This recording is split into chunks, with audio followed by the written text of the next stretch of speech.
On a compris que la mutation du virus inquiétait particulièrement les autorités britanniques, d'où la fermeture des écoles. Qu'en est-il en France? Beaucoup réclamaient ici aussi le report de la rentrée scolaire. Bonjour Victor Delande. Bonjour. Que sait-on réellement de ces contaminations chez les plus jeunes, chez nous?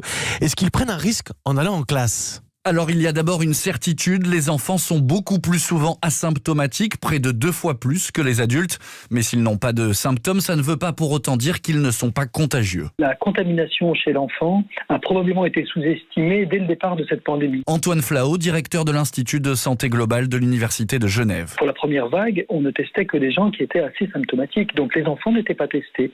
Donc quand on a commencé à tester les enfants, et on a vu ça au cours de l'été, et puis tous les rapports maintenant le montrent, les enfants sont autant porteurs que les adultes. Quand vous les mettez pendant des heures dans des classes assez bondées, pas très bien ventilées, vous créez toutes les conditions pour qu'il y ait une superpropagation dans les classes. Reste que la situation entre la France et le Royaume-Uni n'a rien de comparable.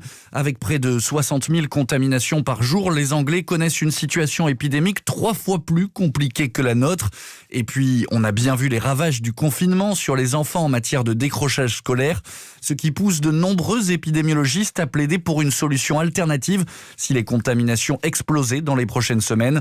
Allonger les vacances scolaires d'hiver et réduire les vacances d'été pour mettre un frein à l'épidémie. Victor Delande.